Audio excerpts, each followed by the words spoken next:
Yes. Hey guys, this is our video Q&A series, episode 3.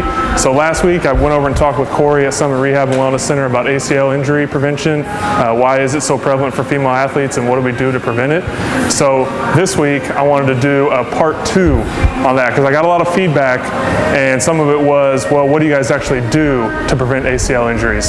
So good question there. We're going to try to address that a little bit here, just kind of give you guys an example of what we do.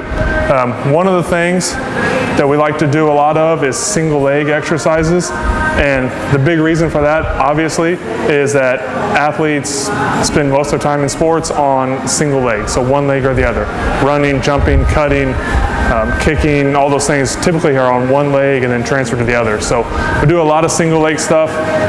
One of the biggest things that we're looking at for our single leg training, especially for the ACL prevention, is try to prevent this knee valgus, which is where the knee collapses in this way. It's a very common thing that we see, especially with the young, untrained female athletes. So we want to prevent this in our jumping, in our landing, in our running and cutting. So I'm going to have Brooke demonstrate one of the exercises we do, a single leg pistol squat. How we'll do it here, what we're focusing on is having her keep that big toe down, keep the heel down flat, push that knee out a little bit, and then by going into the squat, go ahead there. Going into that squat, down and up, working on that knee out the whole time with that foot flat. So this is trying to develop the strength in the glutes here, so on the side of the hip. Try to get those glutes to function to keep that knee out, and it helps prevent that collapsing movement. So hopefully by training it here in these exercises, it'll get the body and the brain, so the central nervous system controls the muscles and their movements. So we're trying to teach the central nervous system these movements so that when you get in a game or get in practice, get in some type of activity where you can't think about trying to keep that knee out and that foot down strong, it'll automatically happen because we've trained it in here. Okay, so single leg exercise, we do a lot of those. Another thing we want to work on is our jumping and landing mechanics. So I'm going to have Brooke show a broad jump, a double leg broad jump first. This isn't necessarily, we're trying to cover as much ground as possible here. What we're really focusing on are the landing mechanics.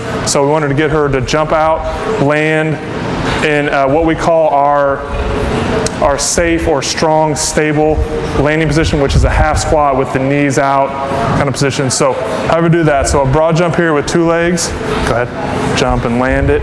So as you'll stick that landing, so this is our safe, stable landing position. You'll see that the knees are out, the hips are down and back here. So what we don't want, you can stand up, what we don't want is on that landing to be forward on the toes, which is going to also increase that valgus here, and it keeps the hips are more over the feet. We want to be hips behind the feet or behind the heels and ankles here, and that knees out. So here's our real strong, safe position here. Let's come back a little bit. And then another thing on our jumping and landing mechanics, we'll do single leg here as well. So if we were going to do a single leg, we call them our skater jumps. Just go, pretend we have the cone set up. So go forward on one, so outside to outside. So there, that's good. Yep, come back. So what we're trying to do there, same kind of thing. We're still sticking it in that safe landing position. Do one more. Just do one more right side and hold that, stick that position. So we're still hips behind the ankle and heel. The knee is still out, outside over the foot. And we're still flat and strong on that foot. That's good. All right, and the last thing I want to talk a little bit about is our cutting action. So for agility, anytime we're working on speed or agility, any type of cutting movements, the same thing, we want to be able to focus on the landing mechanics of strong foot, strong heel, knees out here, and the hip is back behind the ankle and heel of that leg that you're cutting with. So I'm going to have Brooke show you, she's going to cut on her right leg so you can see that cutting mechanics as we'll cut and then come back. So go ahead here, run, cut, stop, cut, and come back. Yep. Let's do one more, go a little faster. There, drop those hips, turn, and go, yeah. Cool. So one of the things we're looking at, like I said there, the biggest thing, I guess, is that the hip back behind the heel, the knee is outside the foot and strong, and then the toe and heel are both down, strong into the ground. So we're always creating this movement here, this angle. So those are some of the things that we do. Some single leg movements. As far as strengthening, we'll do like the pistol squats, some split squats, lunges, different types of lunges for that. Some of the jump things that we do are two-leg jump mechanics, our single-leg jump mechanics, our cutting mechanics are all really the same, but all things that we're mainly trying to do are prevent this knee valgus movement here. This is a really typical thing. This is what we see in most of our young female athletes. Anytime they land a jump, or a lot of times when they run and stop, they'll get into this movement.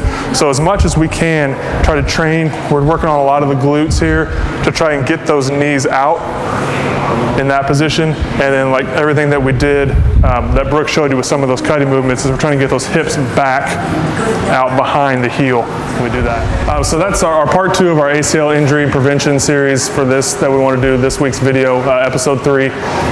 I wanted to show you a little bit about how we do our things with our athletes here, some of the exercises that we use. So hopefully that answers a little bit more of that question, gives you a little more insight of how we do it.